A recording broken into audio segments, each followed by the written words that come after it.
صلی اللہ علی محمد صلی اللہ علیہ وسلم۔ اعوذ باللہ من الشیطان الرجیم، بسم اللہ الرحمن الرحیم، والصلاة والسلام علی رسولہ الکریم۔ السلام علیکم ورحمۃ اللہ وبرکاتہ۔ کتاب العلم بخاری شریف میں ہمارے زیر مطالعہ ہے، اور جو باب ہم پڑھ رہے تھے پچھلی دفعہ، یہ باب تھا من اجاب الفتیہ باشارۃ الید والراس، کہ اس شخص کے بارے میں جو اپنے ہاتھ کے اشارے یا سر کے اشارے سے ایک فتوے کا جواب دے۔ تو اس ضمن میں ایک حدیث ہم نے پڑھی تھی، آج بقیہ 2 احادیث اس باب کی ہم پڑھیں گے۔ اس باب میں اس وقت جو حدیث ہم پڑھیں گے حضرت ابو ہریرہ رضی اللہ تعالیٰ عنہ سے روایت ہے، ان نبی صلی اللہ علیہ وسلم، ابو ہریرہ رضی اللہ تعالیٰ عنہ نبی کریم صلی اللہ علیہ وسلم سے روایت کرتے ہیں، قال یقبض العلم ویظہر الجہل والفتنۃ ویکثر الحرج۔ فرماتے ہیں کہ علم اٹھا لیا جائے گا، جہالت اور فتنے پھیل جائیں گے، اور حرج بہت زیادہ ہو جائے گا۔ آپ صلی اللہ علیہ وسلم سے پوچھا گیا، قیل یا رسول اللہ صلی اللہ علیہ وسلم وما الحرج، حرج کیا ہے؟ فقال، آپ صلی اللہ علیہ وسلم نے فرمایا، ہاکذا بیدہ فحرفھا، آپ نے اپنے ہاتھ سے اشارہ کیا، گلے کی طرف اشارہ کیا، ہاتھ کو ترچھا کیا، کأنہ یرید القتل، اس طرح کے جیسے آپ سمجھانا چاہ رہے ہیں کہ اس سے مراد قتل ہے۔ تو یہ حدیث اس کی ہم معنی حدیث ہی تھی، اس سے پہلے جو ہم پڑھ چکے ہیں، بلکہ 2 حدیث ہم پڑھ چکے ہیں۔ ایک حدیث میں جو لفظ استعمال کیا گیا تھا وہ تھا یرفع العلم، کہ علم اٹھا لیا جائے گا، اور ایک حدیث میں لفظ استعمال کیا گیا تھا یقل العلم، کہ علم جو ہے وہ قلیل ہو جائے گا، کم ہو جائے گا۔ تو یہاں پہ جو لفظ استعمال کیا وہ یقبض العلم، کہ علم اٹھا لیا جائے گا، علم قبض کر لیا جائے گا، چھین لیا جائے گا، اور اس کے نتیجے میں بتایا کہ جہالت پھیل جائے گی، اور اس کے نتیجے میں بتایا کہ فتنے ظاہر ہوں گے۔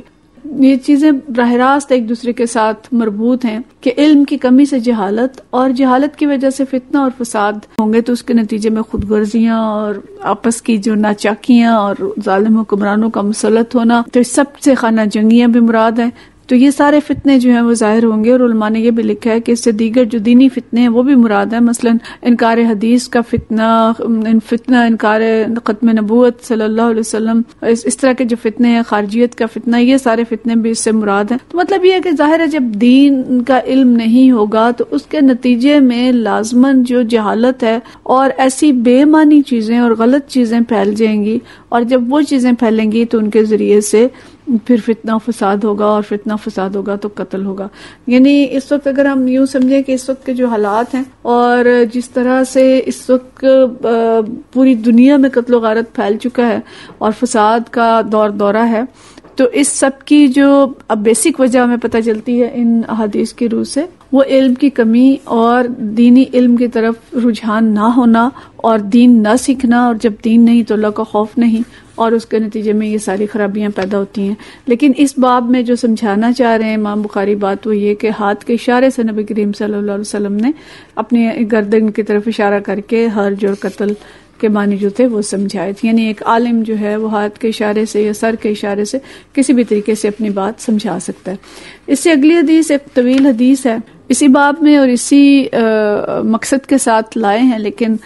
ظاہر ہے اس میں اور بھی بہت سارے معنی ہیں۔ یہ حدیث اب آگے بھی جا کے ہم پڑھیں گے انشاءاللہ تعالی۔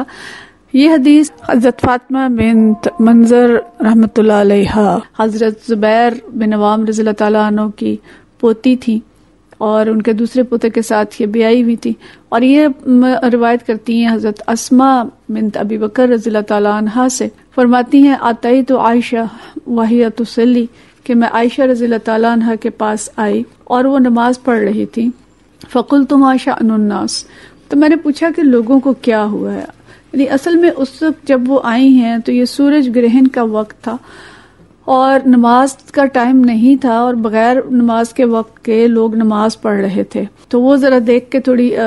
پریشان ہوئی، اور انہوں نے پوچھا کہ لوگوں کو کیا ہوا ہے۔ فاشارت الی السماء، تو حضرت عائشہ رضی اللہ تعالیٰ عنہ نے آسمان کی طرف اشارہ کیا، یعنی سورج گرہن کی طرف انہوں نے اشارہ کیا۔ فاذن الناس قیام، تو لوگ جو ہیں اس وقت قیام کر رہے تھے، لوگ کھڑے تھے۔ فقالت سبحان اللہ، انہوں نے سبحان اللہ بھی کہا حضرت عائشہ رضی اللہ تعالیٰ عنہ نے۔ قلت آیۃ، تو میں نے کہا کہ اچھا یہ اللہ کی نشانی ہے، یعنی یہ کوئی نشانی ہے جو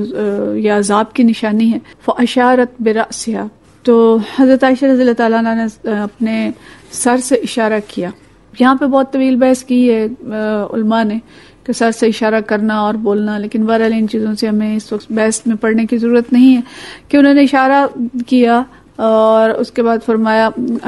اشارے کا مقصد یہ تھا کہ ہاں کہ یہ ایک نشانی ہے. فقمت، حضرت اسماء فرماتی ہیں کہ میں کھڑی ہو گئی، حتی تجلانی الغشی فجعلت اصب علی رأس الماء، کہ میں بھی کھڑی ہو گئی، لیکن سورج کا چونکہ وقت تھا، گرمی کا وقت تھا اور بہت سارے لوگ مسجد میں جمع تھے اور لوگوں کے جمع ہونے کی وجہ سے گرمی کی جو کیفیت تھی وہ بہت زیادہ تھی. تو کہتی ہیں کہ میں بھی کھڑی ہو گئی، لیکن میں گھبرا گئی اور میرے اوپر جو غشی کے دورے تھے وہ پڑنے لگے، میری طبیعت خراب ہونے لگی دھوپ کی وجہ سے اور گرمی کی وجہ سے. ذرا بے ہوش ہوئی نہیں ہے جو حدیث بیان کر رہی ہیں، لیکن ان کی کیفیت اس طرح کی ہوگی کہ جیسے بے ہوشی کی ابتدائی علامات ہوتی ہیں. بس میں نے اپنے سر پر پانی ڈالنا شروع کیا، یعنی گرمی کی وجہ سے انہوں نے اس کو دور کرنے کے لیے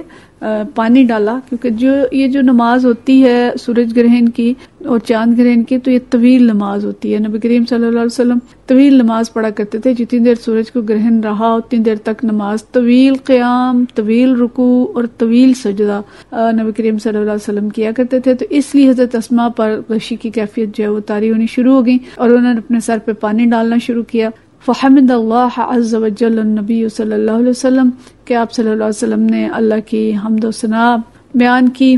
واسنا علیہ، اللہ کی تعریف کی، اور اس کے بعد آپ صلی اللہ علیہ وسلم خطبہ دینے کے لیے کھڑے ہوئے اور فرمایا، ما من شیء لم اکن اریتہ الا رأیتہ فی مقامی، کہ میں نے اس سے قبل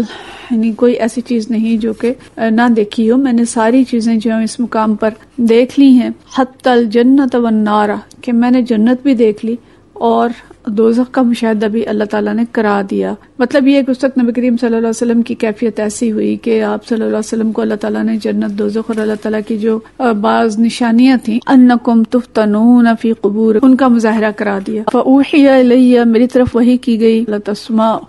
کہ نبی کریم صلی اللہ علیہ وسلم یہ فرماتے ہیں کہ تم لوگ قبروں میں آزمائے جاؤ گے. مثل یا قریب، اس کے حضرت فاطمہ کہتی ہیں کہ مجھے یہ معلوم نہیں کہ حضرت اسماء نے مثل کا لفظ بولا تھا یا قریب کا لفظ بولا تھا. کس کے قریب یا کس کی طرح کا فتنہ؟ من فتنۃ المسیح الدجال، کہ مسیح الدجال کے فتنے کی طرح کا فتنہ ہوگا جس سے تم قبروں میں آزمائے جاؤ گے. یقال ما علمک بہذا الرجل، اچھا اور یہ فتنہ یا یہ آزمائش کیا ہوگی کہ تم سے پوچھا جائے گا. کیا پوچھا جائے گا؟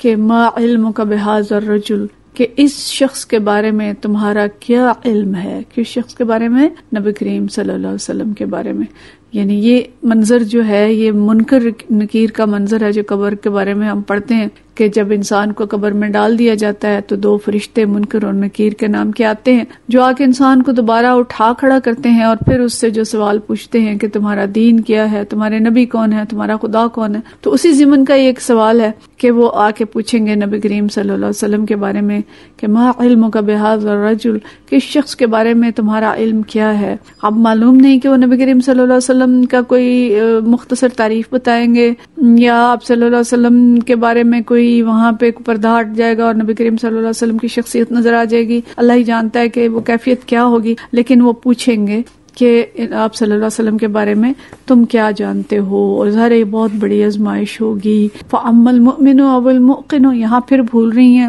حضرت فاطمہ اور وہ کہہ رہی ہیں لا ادری بأیہما قالت اسماء، کہ حضرت اسماء نے لفظ مومن استعمال کیا تھا یا موقن استعمال کیا تھا، دونوں ہم معنی ہی الفاظ ہیں، لیکن چونکہ حدیث بہت احتیاط کی چیز ہے اور بہت علماء نے اور صحابہ کرام اور تابعین کرام نے بہت زیادہ احتیاط سے کام لیے ہے کہ انہوں نے کوئی ایک لفظ بھی اگر کمی بیشی ہوئی ہے تو اس کو بھی بیان کیا ہے. تو وہ کہتی ہیں کہ مجھے نہیں معلوم یہاں پہ لفظ مومن یا لفظ موقن استعمال کیا ہے. پھر فرماتی ہیں فیقول، بس نبی کریم صلی اللہ علیہ وسلم کے بارے میں وہ شخص جو قبر میں تھا وہ کہے گا ہوا محمد رسول اللہ صلی اللہ علیہ وسلم جاءنا بالبینات والہدی، کہ وہ صرف اتنا نہیں کہے گا کہ ہاں وہ محمد صلی اللہ علیہ وسلم ہیں، بلکہ وہ کیا کہے گا کہ یہ محمد صلی اللہ علیہ وسلم ہیں کہ جو ہمارے پاس روشن نشانیوں کے ساتھ اور ہدایت لے کے آئے تھے. فَأَجَبْنَا وَاتَّبَعْنَا، پس ہم نے ان کی دعوت قبول کی اور ان کی پیروی کی. ہوا محمد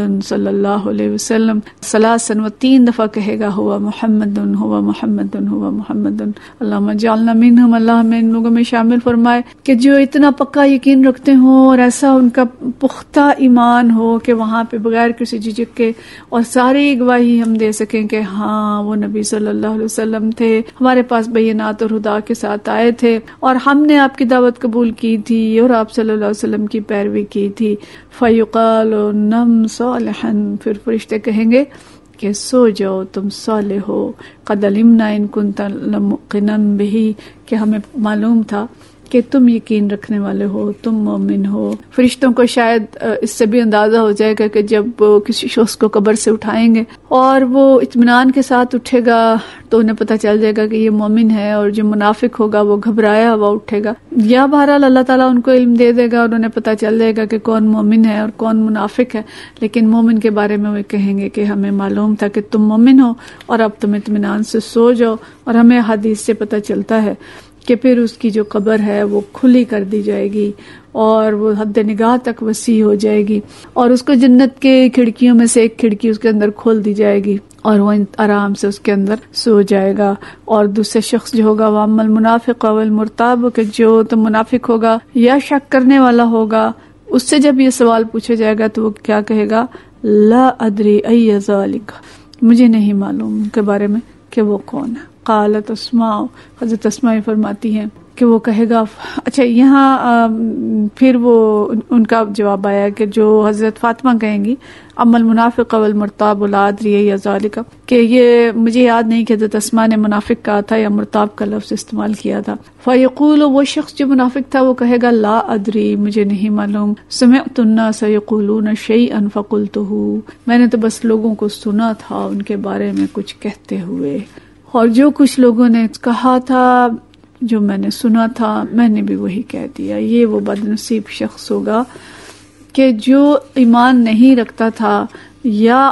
خدا نخواستہ وہ ایمان بھی اگر رکھتا تھا تو ایسا کمزور ایمان تھا کہ اس کو کچھ علم ہی نہ تھا اپنے نبی صلی اللہ علیہ وسلم کے بارے میں. تو یہ بڑی ہی خوفناک حدیث ہے. اگرچہ امام بخاری تو لائے اس کو اشارے میں ہی کہ سر کے اشارے سے بھی جواب دیا جا سکتا ہے، لیکن اس کا جو مضمون ہے یہ بہت ہی زیادہ فکر مندی والا مضمون ہے اور ہمارے لیے بہت زیادہ چوکنا کرنے والا مضمون ہے کہ قبر کے اندر کیفیات کیا ہوں گی اور ہماری اس دن کے لیے تیاری کیسی ہے. دیکھیں جو ایگزام ہوتا ہے اور اس کے اندر وائوا ہوتا ہے، جتنے لوگ ہائر ایجوکیشن بڑی کلاسز میں پڑھتے ہیں ان سب کو معلوم ہے کہ وائوا ایک سخت امتحان ہوتا ہے. تو تحریری میں تو چونکہ وقت ہوتا ہے اتنا کہ انسان آرام سے سوچ کے اور ایک دفعہ یاد نہیں تو آپ اس سوال کو مؤخر کر دیں اور بعد میں اس کو لکھ لیں، پہلے وہ سوال لکھ لیں جو اچھی طرح آتے ہیں. لیکن وائوے کا فوری جواب دینا ہوتا ہے اور وہاں وقت اتنا نہیں ہوتا کہ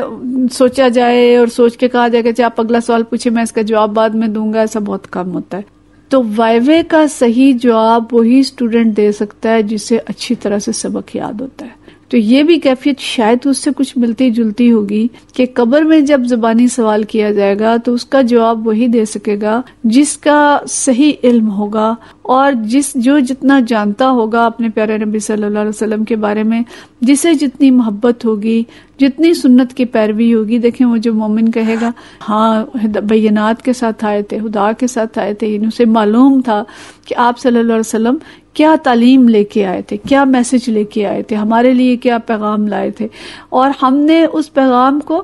سنا تھا اور ہم نے اس کو قبول کیا تھا، اور صرف سنا اور قبول نہیں کیا تھا،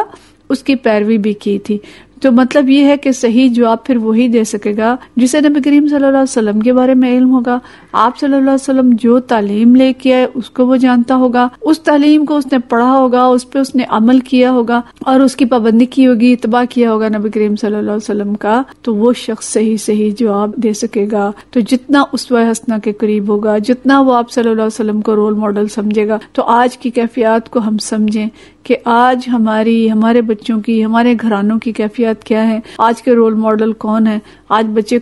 کارٹون کریکٹرز کو اتنا جانتے ہیں جتنا نبی کریم صلی اللہ علیہ وسلم کو نہیں جانتے. اپنے بچوں کے ہم اسکول کے بیگ دیکھتے ہیں اور یعنی جو ہم لوگ خود کارٹون نہیں دیکھتے تو پتہ نہیں ہوتا. تو میں بعض تصویر سے بہت پریشان ہو کے جب میں نے کہا یہ کیا، بیگ پہ بھی یہ تصویر، اور جو جیومیٹری باکس ہے بچے کا اس پہ بھی یہ تصویر، اور بچے خوش. کیا ہے جی؟ یہ ڈورا ہے. ڈورا کیا ہے؟ بچہ کوئی کارٹون کریکٹر ہے جس کو بچے دیکھتے ہیں، اور بچے اس ڈورا سے مانوس ہیں، اس کریکٹرز جو ہیں ان سے مانوس ہیں، اور اس طرح کے جتنے ان کو بار بار کریکٹر دکھائے جاتے ہیں اور کس طرح سے ان کے ذہن میں بٹھائے جاتے ہیں کہ ایک کارٹون ہے، وہ کارٹون پھر اس کے ارد گرد ہر جگہ، اس کے بیگ پہ، اس کے جیومیٹری باکس پہ، اس کی پینسل پہ اور اس کی ساری چیزوں پہ موجود ہے. یہ سکھایا جاتا ہے. اور جو کریکٹر ہے وہ اس کی شرٹ پہ موجود ہے، اور اس کی جو دوسری چیزیں ہیں ان کے اوپر اس کی تصاویر موجود ہیں. تو کس چیز سے متاثر کر کے اپنی نسلوں کی ہم تربیت کر رہے ہیں، اور ان کو ہم کون سے ہیرو ان کے سامنے پیش کر رہے ہیں، اور خود اپنی کیفیات کو ہم دیکھیں کہ اپنے نبی صلی اللہ علیہ وسلم کو حقیقتاً ہم کتنا جانتے ہیں، اور کتنی چیزیں ہم نے اپنے ذریعے سے اپنے نبی صلی اللہ علیہ وسلم کی اپنے بچوں میں اتاری ہیں، اپنے خاندان میں اتاری ہیں. کوئی سروے کرا کے ہم اس میں دیکھ لیں، اپنی حالتوں کو دیکھیں، اپنے جائزے لیں، اور دیکھیں کہ قبر میں اگر ہم جائیں گے تو ہماری اور بچوں کی کیفیت کیا ہوگی. تو بہت زیادہ فکر مندی کی ضرورت ہے کہ نبی کریم صلی اللہ علیہ وسلم کے بارے میں جانیں اور دین کے بارے میں جانیں، دین کا علم حاصل کریں، اور نبی کریم صلی اللہ علیہ وسلم کو بطور رول ماڈل اپنے لیے اور اپنے بچوں کے لیے ہم اس طرح کا یعنی بنا کے پیش کریں، اور آپ صلی اللہ علیہ وسلم کی جو سیرت ہے اس کو اپنے بچوں کو سکھائیں تاکہ ہم قبر میں جا کے صحیح جواب دے سکیں، اور اللہ تعالی ہم سب کو ہماری قبروں کو جنت کے باغیچوں میں سے باغیچہ بنائے، اور ہم سب کو قبر کے عذاب سے اپنی پناہ میں رکھے. وآخر دعوانا الحمدللہ رب العالمین.